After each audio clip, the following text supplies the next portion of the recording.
Welcome back, everybody. Today we are going to talk about sculpting hands and feet. But first, I have on the screen here the golden ratio, Fibonacci. I am quite certain you guys, having spent a few years in art school, have seen some of this before, so hopefully this is not new to you. This shape right here and this equation applies to so many things in nature, including the human body. All right, so here is the actual ratio, and it's worth putting in your brain. If you're going to be a character artist, this can actually be useful, believe it or not. 1.618 to 1. All right, this is a ratio that applies not only to many things in nature, but also to the human body. Let's look at just a few things here. So just a few examples. So you've got this right here. When you start seeing these images, you realize, oh, that's the golden ratio. That's what makes these things take these shapes, right? Did you know it applied to this too? What about this?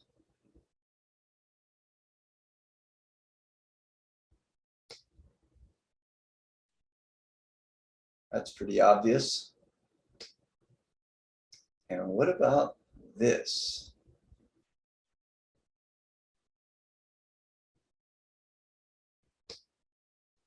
What about that? All right. And check this out. So Fibonacci is everywhere, the golden ratio. And it's worth, we don't need to be mathematicians. That's not what we're here for. But it's certainly in your interest to understand this basic ratio, 1.618 to 1. Now, how does this apply to what we're doing today? It works like this. So if I were to measure from here to here, and the measurement of that is 1, or it really doesn't matter what the measurement of this is, but if I take the measurement of this first bone and I multiply it by the golden ratio, 1.618, I will get the length of the next bone, all right? And then if I take that one and I multiply it by 1.618, I will get the next bone, and so on. You can keep going all the way down. You can even go to the bones of the forearm. It kind of breaks down a little bit when you get to the humerus, the top bone in the arm. By the time you get to that, you take the forearm bone and you multiply it by roughly 1.3, and you will get the humerus bone. All right, so since we know that, we can do this in reverse. So if I were to take the measurement of this bone, and the reverse of 1.618, if you divide by it instead of multiply it, it's basically taking 75% of something, or roughly that. So if I have this bone right here, multiply it by 0.75, I can get this bone, and then multiply that one by 0.75, I can get this one. So we can go forwards and backwards with this, and we can figure out exactly how long these bones should be. All right, so how does that help us? What do we break that down to? I can take a cylinder here, and going back to the longest bone of the finger that we were talking about, starting with the longest bone and working our way down to the tip of the finger, the shortest bone. If I'm looking at cylinders, I could say 4 cylinders, 3 cylinders, 2 cylinders. All right, so let's just kind of put that into action, right? All right, so I'm just going to take this, hold control, pull this out. So I'll do the 4. So that's 2, 3, 4. All right, and then pull this out. I need 3 this time, so that's 2, that's 3, and then we can do it again. So that's 2. And actually, if you're really crunching the numbers and doing the math, there's a remainder. There's a little sliver right there on the end. All right, so that's how the bones of our fingers should work out. So I'm just going to use this as a guide. I'm just going to push it over to the side, and I'll bring in another cylinder. And you remember in class we were talking about the perfect proportions here. Zbrush likes a size of 2, and you can tell if this is only a finger, especially, it's really big on my floor down there. So I think before I move any farther, I'm going to go down to deformation, click unify. All right, so that's the size my finger ought to be. And I'll just take this. This is going to be my guide, and I'll just push it off to the side, and I'll insert another cylinder.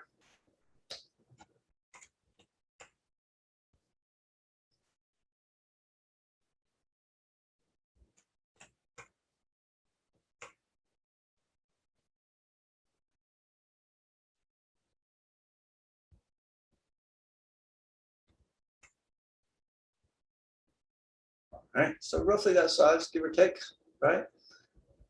Turn my perspective off. I could even turn my floor back on so I could really gauge this. All right, so that's going to be my finger. All right, now before I even start sculpting on it or anything like that, I want to do one more thing. So your finger is not really a tube. It tapers. So it's fatter at the bottom than it is at the top. It's narrow at the top, fat at the bottom, right? So what I want to do is use a deformer. So maybe if you've worked in Maya before, maybe you've had an opportunity to use a lattice deformer. And we have the same thing in ZBrush. So with my gizmo on, I'm going to click this little gear right here, and I'm going to choose this one called deformer. And I get this lattice right here. So if I go and grab these little yellow or orange cones right here, you can see that they add dots on the different axes right there. All right, so these dots are the deformers. I can click on that and I can just move these around and I can deform that, right? Now, I don't need anything other than the top and the bottom because we're going to taper. We're just going to scale the bottom. All right, so the way I can do this is I can use a mask to select any of these dots. In fact, using the opposite mask, I'll hold Control Alt and I'll grab those dots right there. Let me deselect these and then select them again because I want to get the gizmo in the center, just like that. Let me show you what I did. So I held Control and I clicked out in the canvas and it deselected all those dots. I can hold Control Alt and click out here in the canvas and it will select all, or not select, but it will activate all those dots. And then if I just want to select these down here, hold Control Alt to draw a mask and grab them. The reason I did all that is when I grabbed this dot a while ago, I'll just show you. I click on it. It puts the gizmo right there, right? And I want the gizmo in the center for when I scale this. And so I'm just deselecting all the dots or deactivating them, reactivating them, and then selecting these dots. And now the gizmo is back in the center. And so I'll just scale that up just a little bit like that. And now I have a tapered finger, and that's more or less what our fingers look like. So I'll click on the gear now, and I will click accept. Okay, so now I've got this right here. So I will press X on my keyboard so that I have symmetry turned on, and then I'm going to turn this to the side. What I want to do is I want to kind of smooth out the tip of this, but you can see that because that cylinder shape right there, that pie wedge stuff, it won't let me really smooth it very well. So I'm just going to go ahead and Dynamesh it. I'll go down here to my Dynamesh, and let's just click it and see what we get. We get 7,000. That's perfect. And so then I'll go up here and I'm just going to smooth a little bit on the tip of this finger so I can get it to kind of round out just a little bit. I'll just look at my guide right here and take my dam standard and I'm just going to make a mark right there. Let me turn that down some, the intensity. All right, so I'll make a mark right there, make a mark right here. All right. And then maybe come to the other side and use a clay brush of some type. Make a mark right there. Make a mark right there. All right, so now I don't really need that anymore. Now we're back to just our regular finger, right? And so maybe I'll pull that out a little bit. Maybe I'll pull this out a little bit and you can see exactly where I'm going now. All right. That is my finger. Now, you know, depending on how skinny or not skinny your character is, you might consider giving a little shape to the bone on your finger. The interior of your finger or the bones of your finger are kind of hexagon shaped. So I could take something like an H polish or a flattened brush and maybe put kind of a flat surface across the top. Maybe hit another surface here. Surface here. And another surface here. All right, so just kind of hexagon shaped. If I were doing, especially if I were doing a particularly skinny character. And of course, smooth it out. You don't completely want to see that whole hexagon shape. And you might not want to see it at all. I mean, if you're doing kind of a chubby character, you're probably not going to see much of the bone. And so you might not want to do that at all. All right. So now we have something like this. All right. Now I want to get to the fingernail. Now there's plenty of ways you could do the fingernail. All right. You could definitely just sculpt right on this. I could just kind of sketch in a fingernail right here. But now that's really not what a fingernail looks like. So if I'm going to do something like this, I'm going to mask it out. So I'll take maybe a mask lasso. I'll just mask it, reverse the mask, and I'll take my H polish or flatten button, and I'm going to flatten this out a little bit. Now remember, your fingernail wraps around the finger, and so it's kind of convex shape, but it also kind of sits down in here. So I'll just push it down, and maybe I can pull this out just a little bit with my mask right there. It makes this very easy. And then I can make it more concave. If it gets a little too flat there, a little too thin right there, I could take my inflate brush and I can just amp that up just a little bit. All right, something like that. And then of course, maybe come back and just sort of line that out even a little more and basically have something like that. All right, so that's one way we could go about it. And that's a perfectly valid way. There's nothing wrong with doing this. But I want an opportunity to show you another tool. So I'm going to back this up.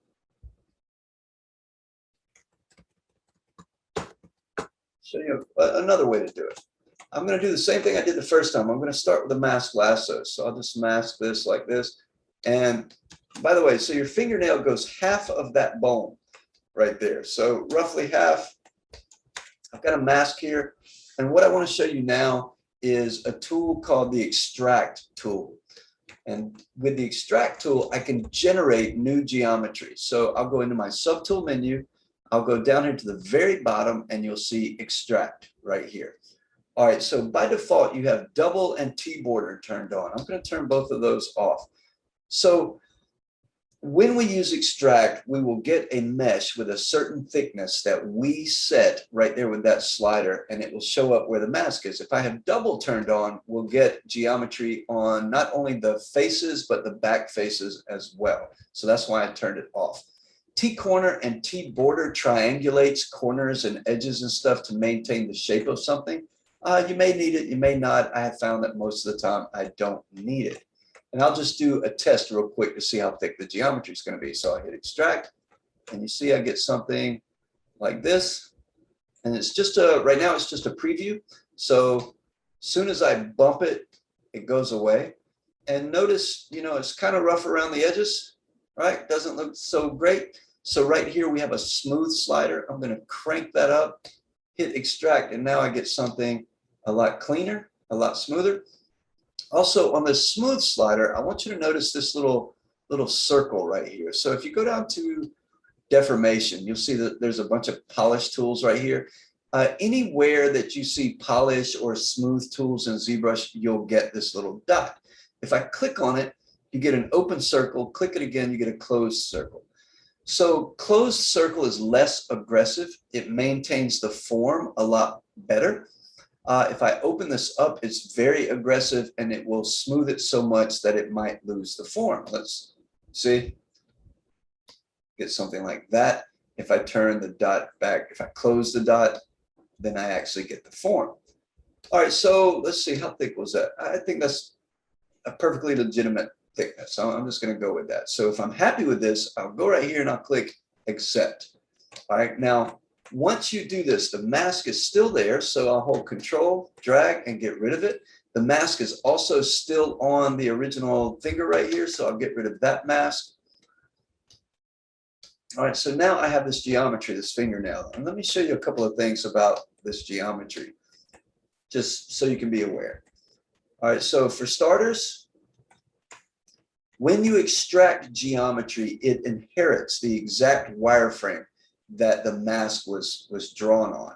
All right, so you've got these quads being kind of chopped in the middle and stuff around the edges, which I don't think is ideal. When you start trying to smooth this out, you get jagged edges and stuff around there. So I don't think that's terribly ideal right now. Another thing to be aware of is you have a different poly group on every edge, which actually can be really useful. So front, inside, and outer edge have their own poly groups. I'm going to Z-remesh this in 2 seconds. And so those poly groups are going to be very useful. I'll show you that in a second. Also, I don't know if you guys can see it, but right around the edge is a really, really tight double line going around the edge. These are called creases.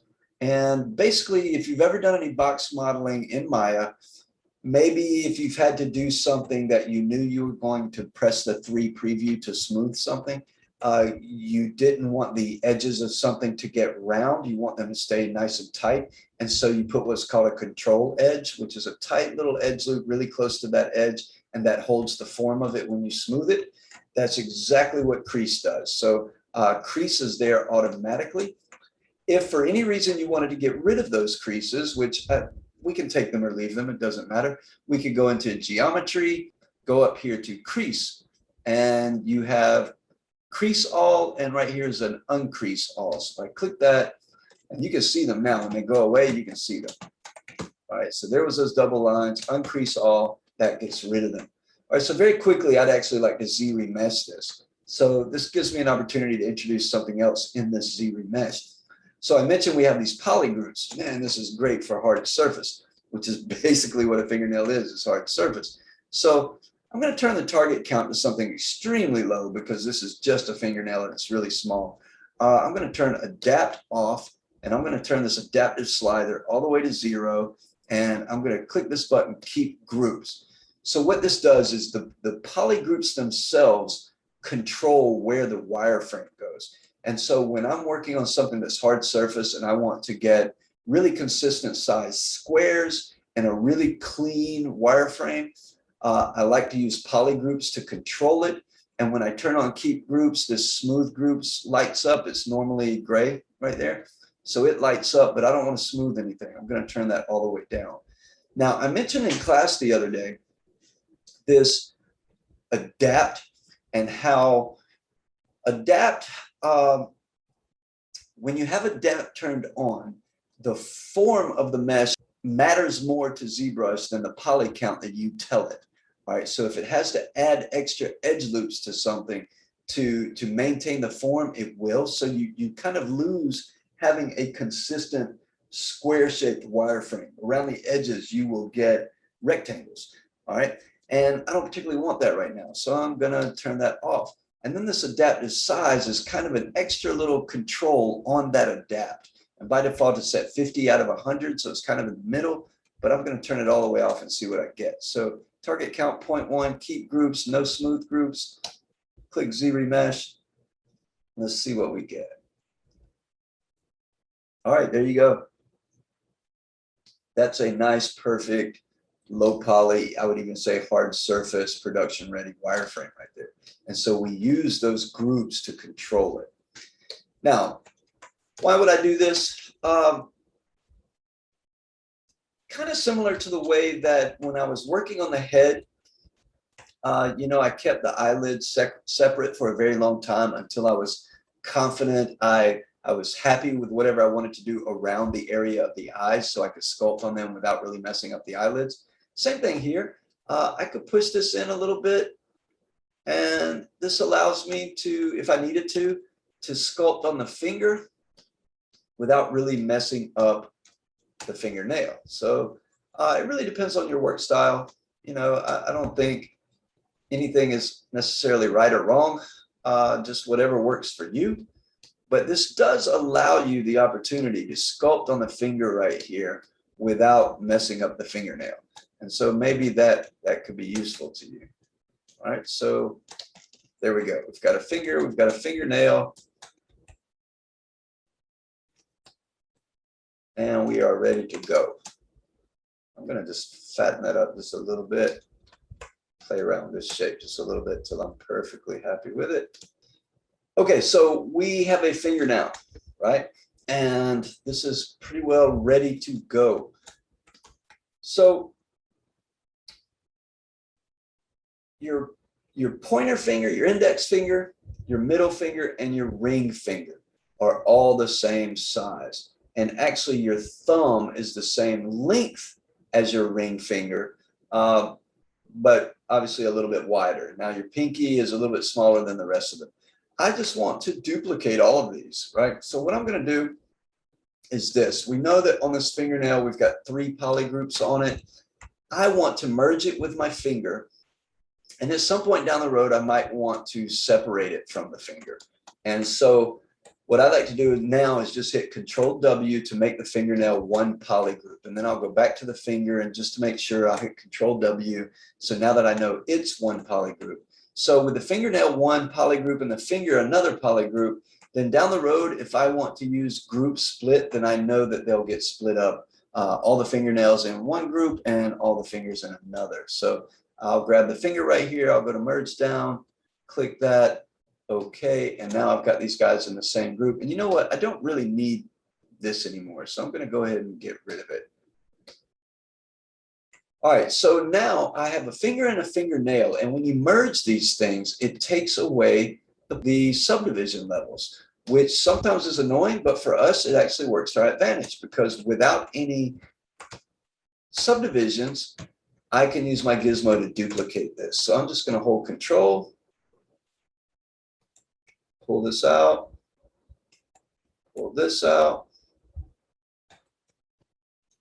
pull this out, and finally the thumb. I'll just put it over here.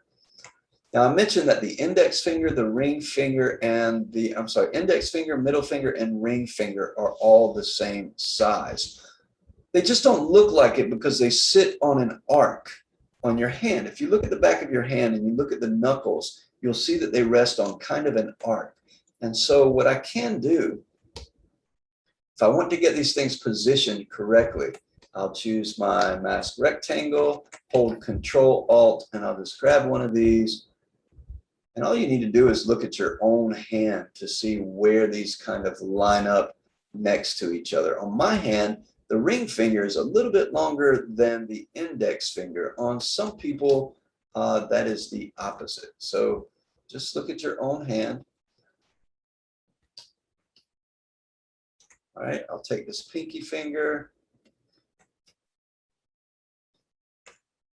and I will just scale it down because it's smaller. So I'll scale it down to about where it rests on my hand. So something about like that. And then another thing I want to do is, at some point, we're going to Dynamesh all of this stuff back together. And one thing you'll learn about Dynamesh, part of the algorithm, part of what it does when you use it, is if you have a hole in the mesh, it will fill the hole. And in that case, that's a good thing. But in this case, if you have stuff like fingers too close to each other, sometimes it will interpret the space between the fingers as a hole and try to fill it. So basically, you'll end up with webbing between your fingers, and we don't want that. So not a bad idea here to just spread the fingers out a little bit. So I'll just go right here, and I'll just spread that a little bit. Then I'll go right here.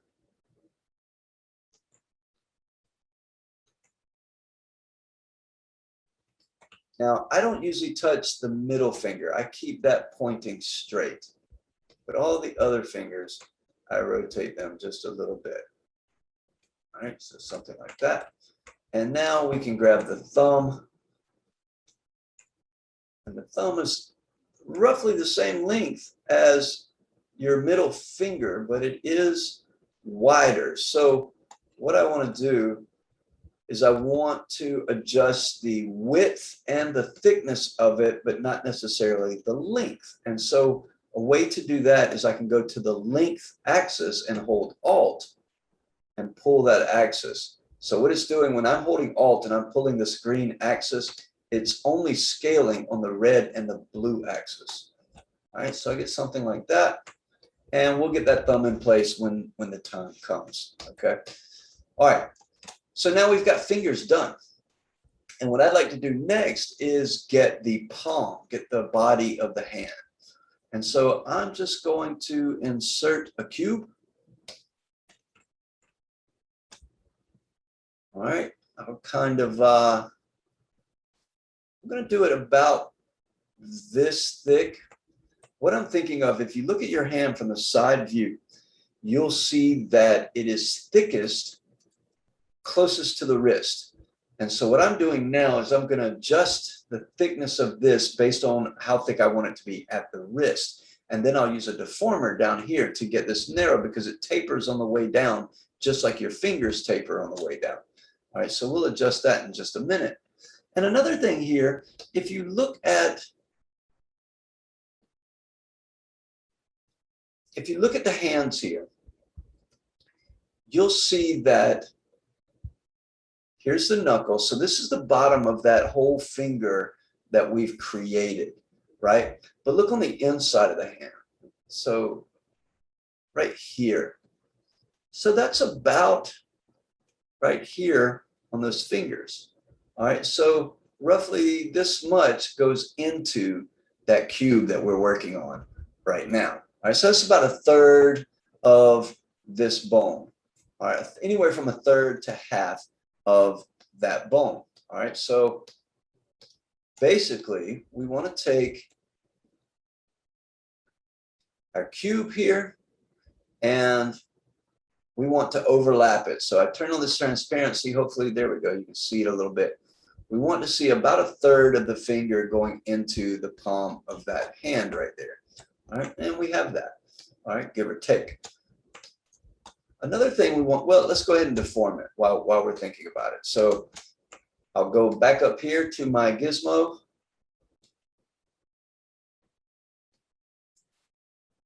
I'm going to click on the gear. I'm going to choose that same deformer that we used earlier, hold Control Alt and grab these dots right here and just use my gizmo and just scale that down like that. All right. Click the gear, say accept. All right, and now we have something like this. Now, one last thing we want to do to this before we start locking this down is your hand really isn't straight like this. You have to flex your hand to get it straight like that right there. When your hand is just relaxed, it sits on more of a curve, and I want to create that curve. I'd like a little bit more resolute. Well, maybe that resolution will do it. I want to use a deformer, and so let's just give it a shot. So I'll click on the gear. This time I'm going to use bend arc. All right, so with bend arc, I don't have my perspective on, and I'm going to use this green cone right there, and you can see that I can deform this pretty well any way I want to.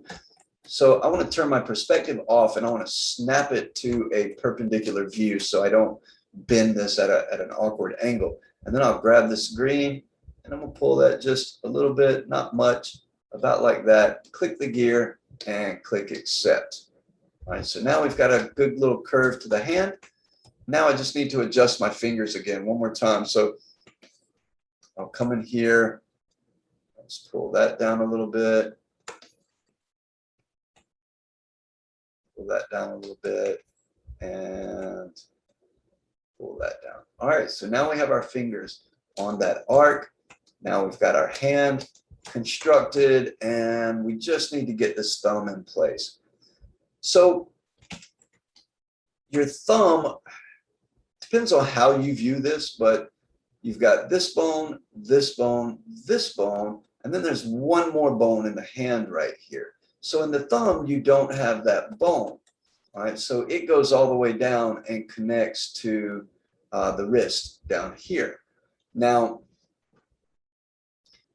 what really makes a hand look incorrect is the positioning of the thumb. It always gives it away. It's really hard to do.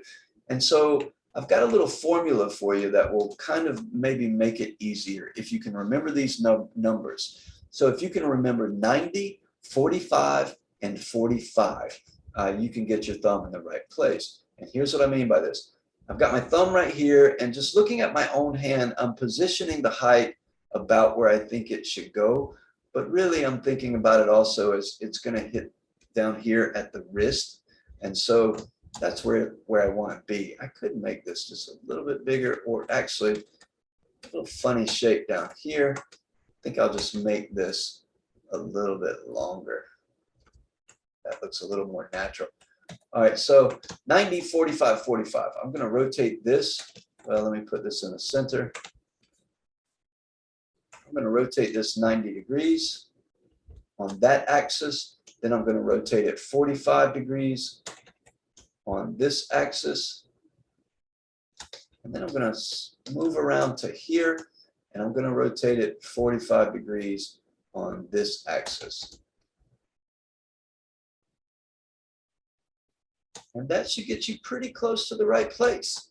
All right, you might have to make a few little tweaks, but that ought to get you about where you want to be. All right. In fact, I think I do want to make some adjustments. I think I'll go right there. All right. Now I can go back to my hand here, the palm of my hand. And I'm going to subdivide this a couple of times so I can have some resolution.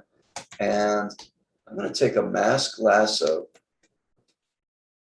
I'm just going to lasso out that part right there, reverse it, hold control and soften the fall off of the mask, and then put my gizmo right here at the corner and just rotate that out like that.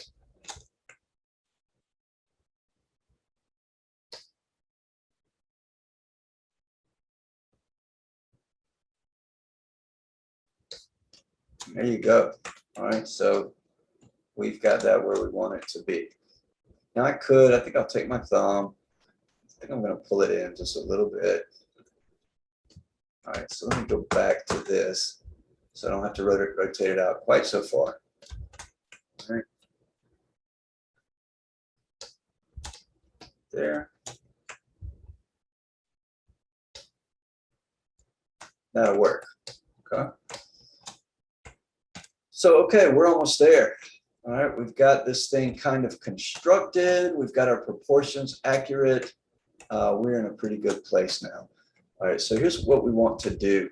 Well, while I still have this palm separate, I think I'll take something like, maybe I'll take a clay buildup, and I'm just going to knock the edges off. You know what? I'll take a trim dynamic.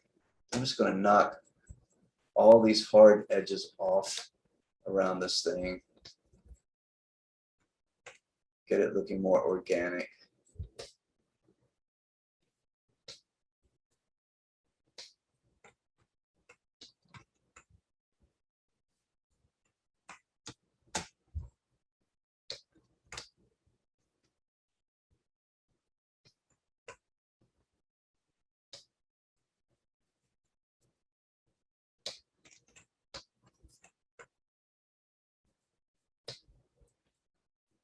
All right, so something like that. I'm going to take these edges off.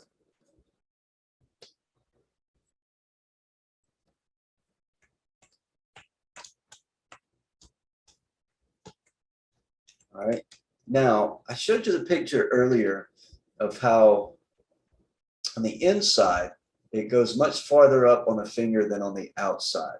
So on the outside, you have these little kind of troughs, these little dips between the fingers. So what I can do is just take anything, clay buildup, hold Alt, just sort of dig that out between those fingers like that. I'm not too worried about how messy it is because I'm about to Dynamesh everything very, very soon here. I know when I turn on transparency, roughly where my knuckles should go, but I can look at the back of my hand anyway and figure it out. But I know I want my knuckles to be a bit on an arc. So I'll just adjust them to make sure that they are. About like that. All right.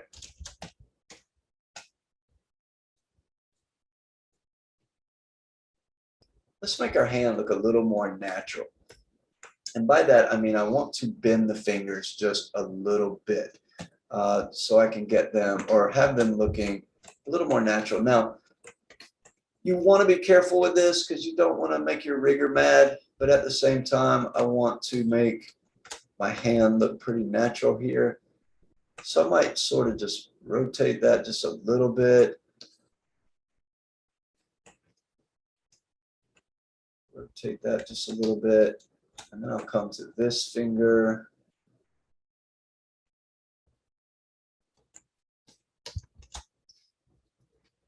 Do the same thing. So I'll get at the knuckle. But this time, just progressively do it a little bit more. You'll see what I mean in a second here. All right, then I'll go to the next one.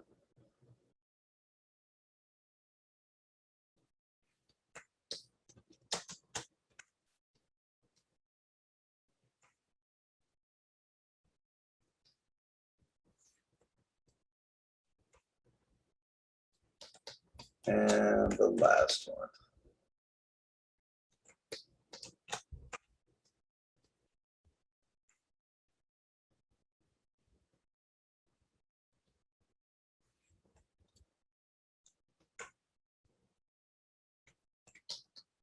All right, so something like that. That looks pretty natural. I also think that at the moment, I've got a little too much space between my fingers. You want some space. Well, my fingers are spread out. I think I'll correct this just a little bit. So here's what I'm going to do.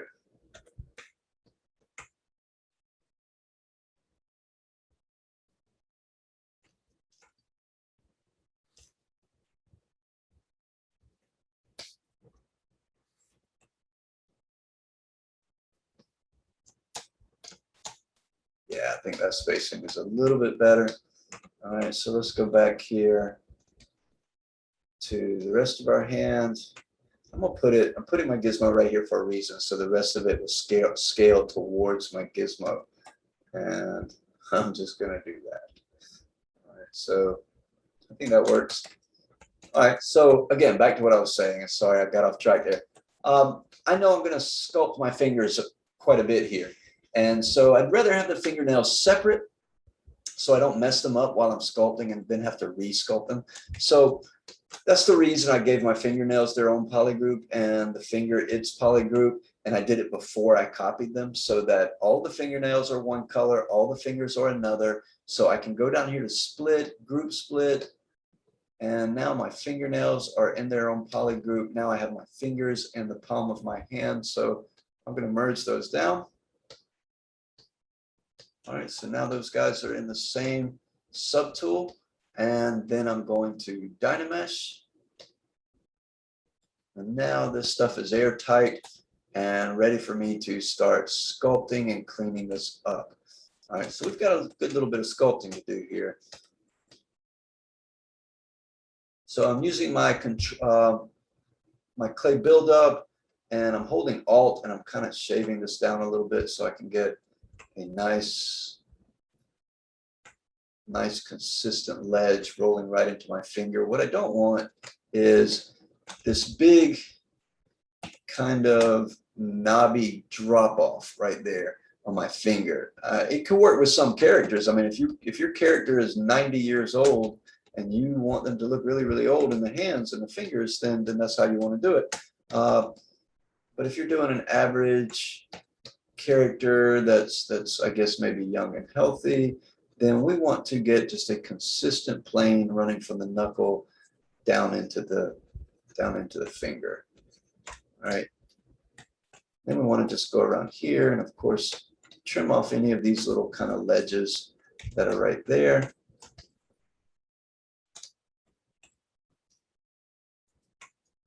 Inside here, I'm going to take my damn standard, create this line. If you look at the insides of your own fingers, you will see that you have two lines right here, one line right there, two lines, one line.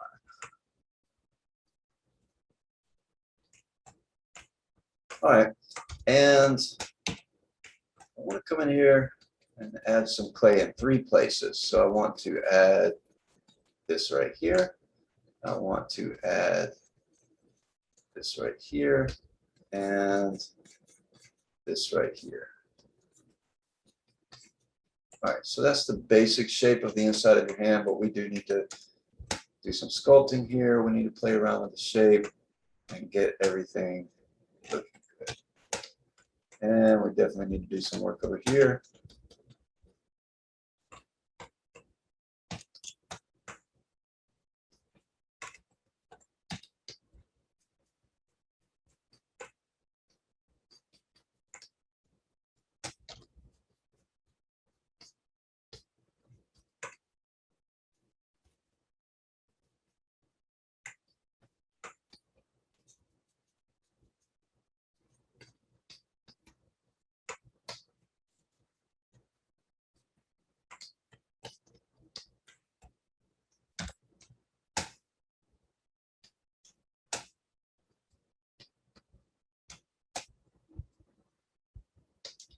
One thing I want to be very conscious of with my thumb, I want to make sure from here, you've got those 3 bones, they need to always be in a straight line. Where I see people going wrong sometimes is their thumb will look like it's broken. It will look like it's taking a dive here somewhere. And so you just want to look at it from every angle and make sure that it looks straight.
anatomy book, you'll see a really nice kind of breakdown of how you might approach the shapes here, right? So I think that this is really valuable information right here.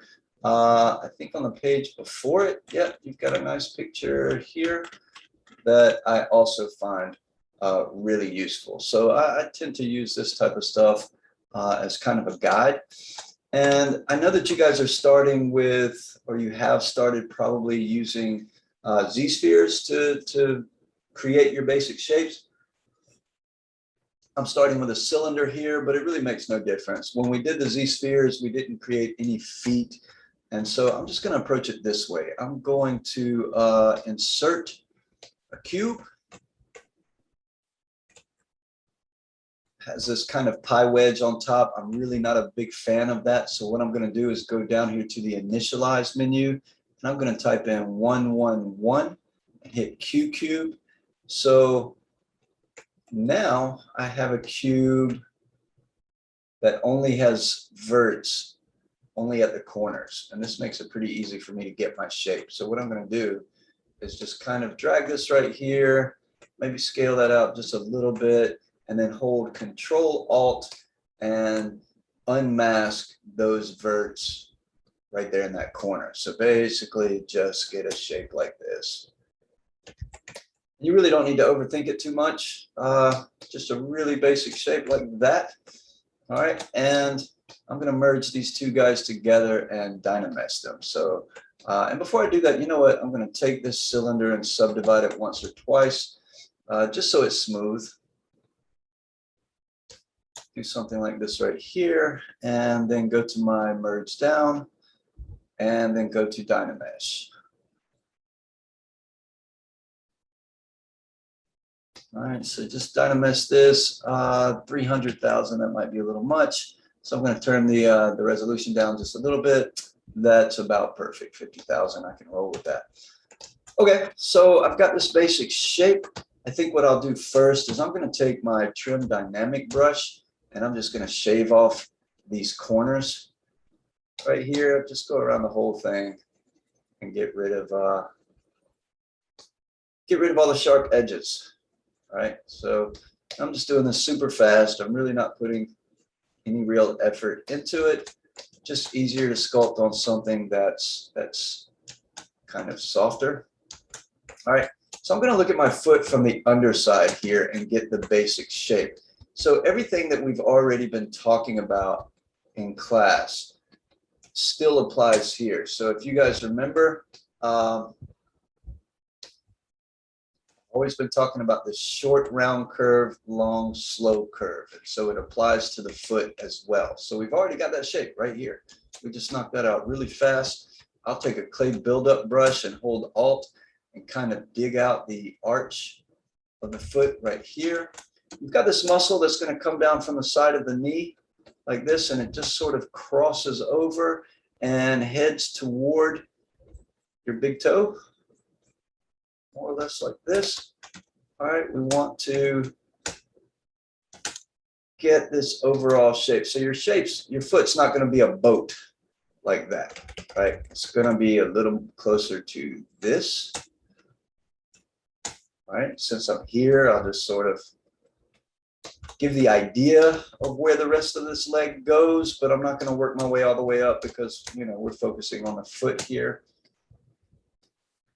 But I do care about the ankle and all of this area, so we are going to focus on that a little bit. So you have this bone right here, which is the bottom of your leg bone. You've got another one on this side, which is also your leg bone right here. And it sits a little bit higher on the inside of the foot than on the outside. So again, we're always talking about this diagonal here. So we have this S that's constantly rolling through our body, right? And you know what? Let's talk about this right here for a second. These bones here. So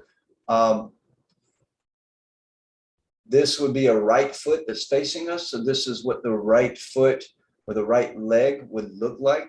So you've got this, the big main bone is the tibia, right? And this little kind of supporting bone is the fibula, all right? And so that's what we're looking at with these little knobby guys down here that we're sculpting, is just the corner of this and the corner of this right here. So these are those guys. And you can see that this one sits down lower, this one sits up higher. So we want to imitate this right here in our foot. All right, so to understand these structures, to understand why you're sculpting what you're sculpting, just makes your life a whole lot easier. All right, takes the guessing out of it. All right, so a little bit of hard work on the front end of learning some of this stuff. And look, you're not going to learn it all at once. I mean, maybe you can. I can't. You learn a little bit at a time. You know, when you're sculpting this part of your character, when you're sculpting the foot, then you Google, you know, foot and leg, and then you learn a few bones, like we just learned 2 bones, right? And they inform why we have this knobby guy here and why we have this knobby guy there. All right, so you learn those 2 things, and they stick in your brain. And then the next time around, when you're working on some more anatomy, you learn something else, you know, and over time, this will all come together. You'll start to really, really understand this stuff. The more you understand about the basics, structures of these things, the better off your sculpting is going to be, right? And so just sketching this in, I'm just doing kind of a block out, really, getting my basic forms here.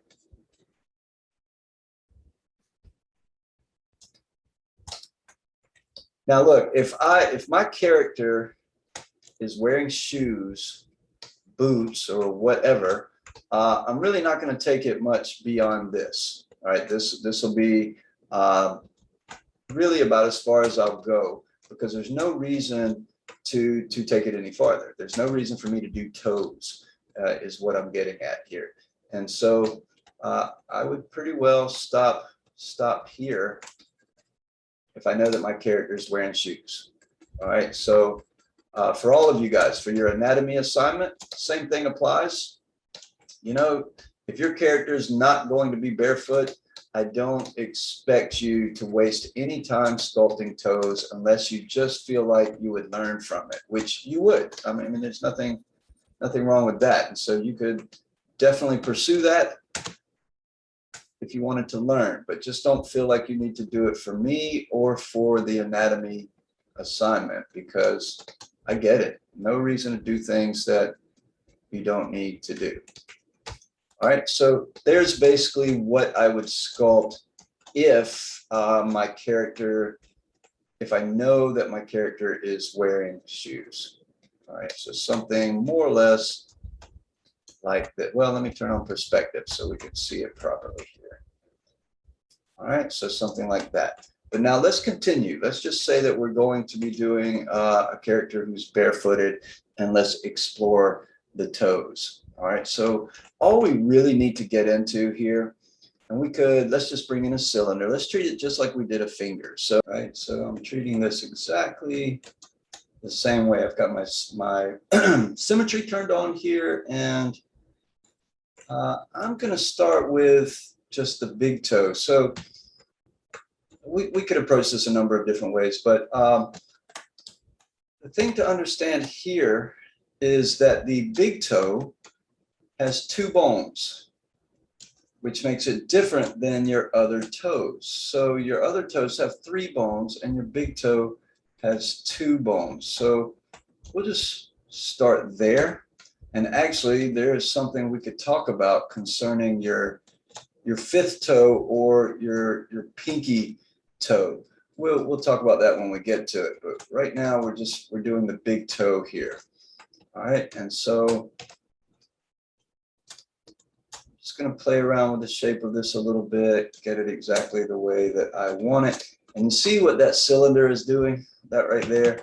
So I think what I'll do is just go ahead and dynamesh this so I can have a better wireframe. All right, so dynamesh, no to freeze, 120,000 seems a little high to me. So I'm going to bump this down, try that again. 17,000, that's about perfect. All right, so just sort of playing around with the shape here a little bit.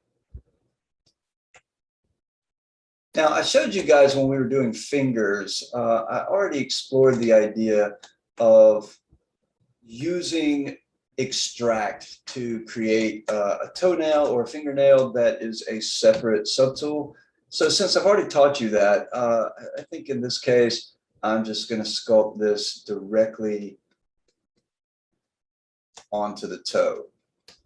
Now, just like your fingers, your toenail will take up about half of this right here. Maybe even a little more than half of the bone, but not much more. All right, and this right here, what I'm going to do is I'll take my mask pen and just mask this out like this. Reverse that mask, because what I want to do is take my move brush and I'm just going to pull that down some. And I'm going to make it kind of convex because it does wrap around your toe. So it is kind of round, but it's also kind of hard surface. So I'll take an H polish or a flattened brush and I'll polish that out. And I'll also take my move brush and just sort of pull this up and over. In fact, what I'm going to do here is reverse my mask and smooth that little part down, then reverse it again and come back to this. So just want to pull that toenail out just a little bit. You can, I mean, depends on how long their toenails are, right? So I could come back, could keep my toenails short and just create something kind of like this, maybe sculpt in a little bit of this if I wanted to. All right, but you see where I'm going with this. So you don't necessarily have to do a separate subtool if you don't want to. All depends on what you want to do. And I don't mind exploring both ideas, either sculpting directly on or not, right? So smooth this out just a little bit, and there is a big toe. So what I'll do is I'm going to take this subtool. Let's just go ahead and name it big toe. All right, so I will duplicate this, and I'm going to take one of these. Let's turn our foot back on.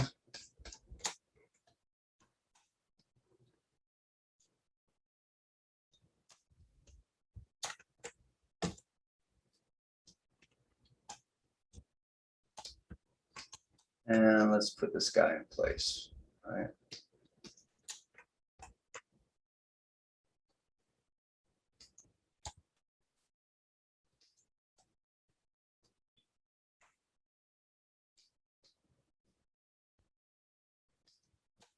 All right, so I'm just gonna let that rest right there for a minute, and let's go back to our other toes. So your other toes, or at least 100% your second, third, and fourth toes have 3 bones instead of 2, like the big toe here. So I'm gonna elongate this a little bit.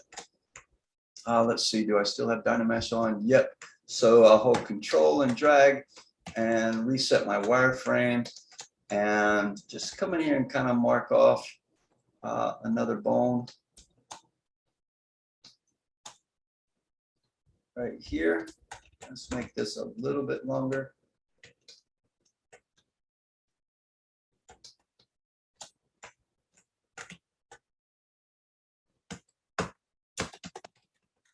Yep, that's good. Redo my Dynamesh, and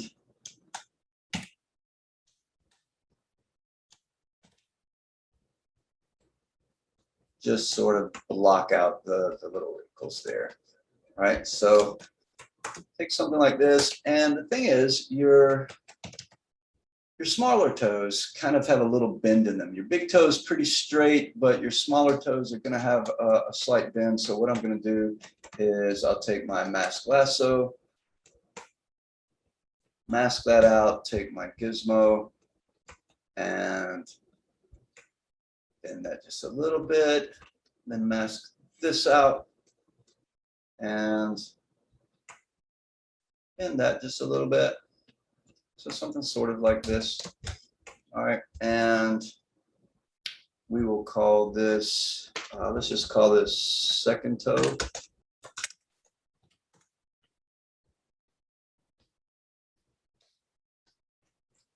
And let's start to put it in place.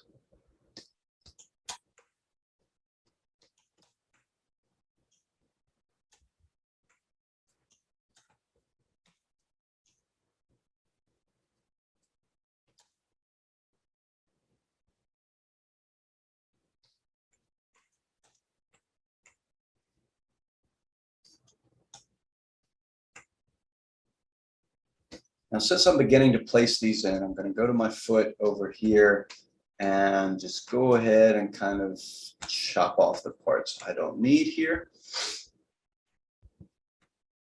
So kind of right across here. I don't really need that, so I'm going to take the, you could take the clip curve, you could take the trim curve. I happen to be using the newest Zbrush, and so I'm going to use the knife curve. So let's just kind of do it maybe right about here, give or take. We might have to make some adjustments to that. I can always undo it later, but at least now I can see what I'm doing here. So let's start to place these toes.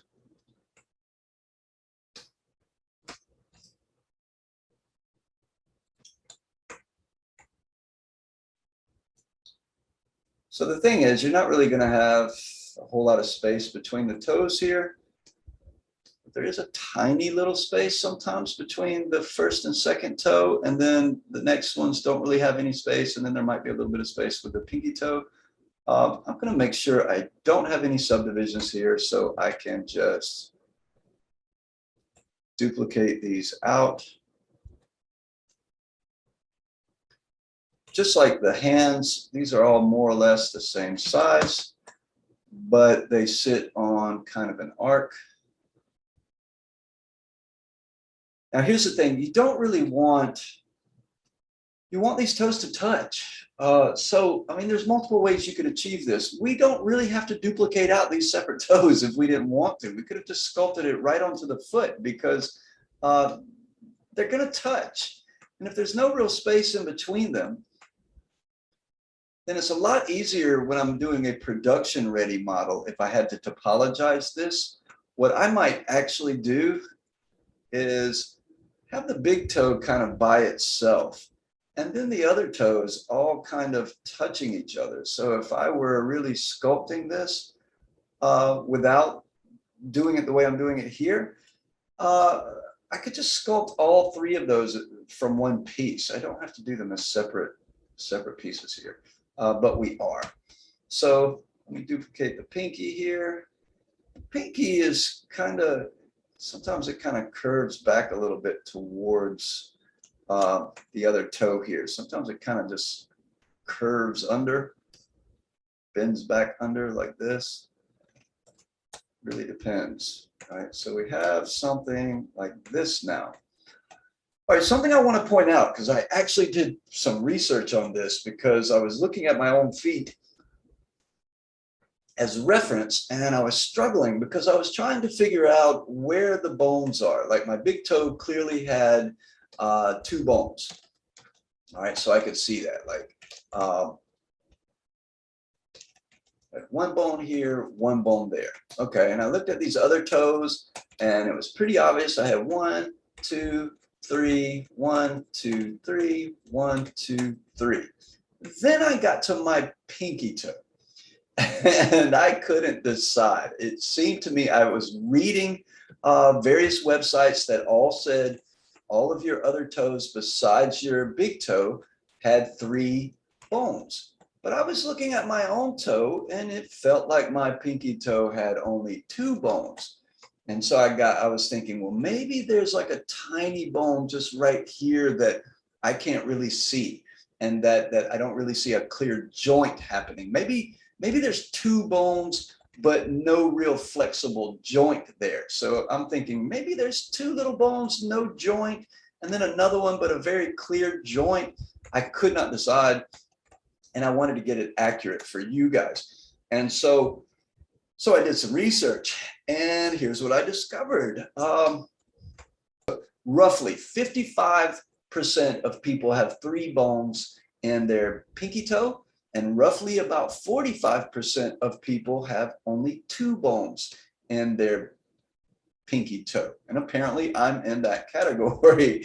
So something to be aware of. All right. So yeah, good to know.